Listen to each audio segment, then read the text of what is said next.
Can I tell you how self-doubt really sounds like? It doesn't always sound like, oh my god, I can't do this.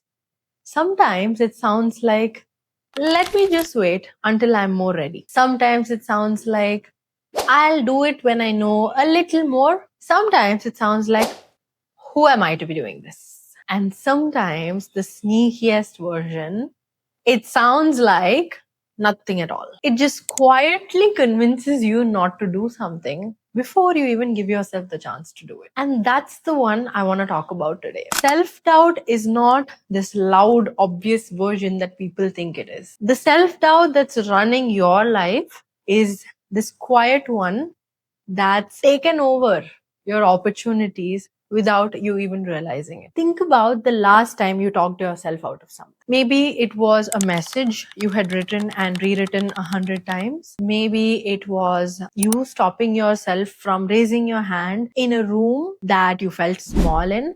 Or maybe it was you thinking about starting something for months, like a business, a creative project, or having a difficult conversation, and you just didn't start. From the outside, it doesn't look like self doubt at all, right? It looks like you're being realistic and you're not rushing, and this is the logical thing to do. But sit with yourself honestly.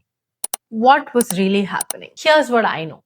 Most of us aren't held back by a lack of information or a lack of knowledge or a lack of talent or a lack of opportunities. Most of us are held back by a version of ourselves that stopped trusting our own judgment somewhere along the way. And the hard part is we don't know when this happened or why. Self doubt doesn't just appear out of nowhere, it's very much learned. Sometime, usually a long time ago, you probably took a risk and it didn't work out the way you'd hope, or someone whose opinion really mattered to you told you you were not enough, or you watched someone do something so effortlessly that you found hard to do. So your brain just filed this as evidence that you're not ready for it, evidence that you don't have what it takes and you should be more careful, and evidence that someone who's confident has something that you don't. And here's the thing about the brain is exceptionally good at finding evidence for what you already believe. So once the belief is in there,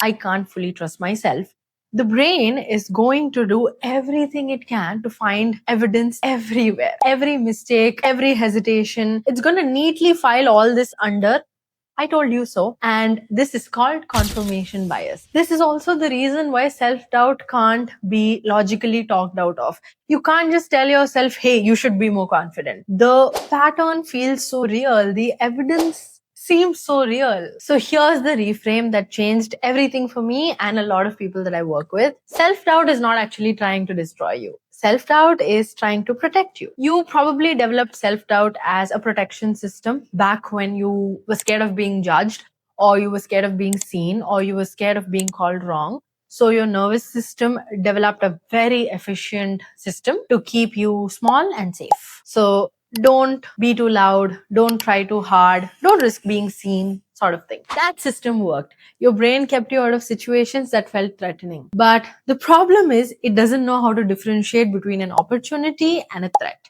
It treats both the same way. So the same thing that protected you from being threatened a while ago is what is keeping you out of everything that you want. Self-doubt is not a character flaw. It is an outdated protection strategy. And once you understand that, once you stop fighting it so hard and get curious about it, you can actually change it. So, if self doubt is a learned pattern, how do you actually unlearn it? You don't do it by saying affirmations, you don't do it by trying to act more confident.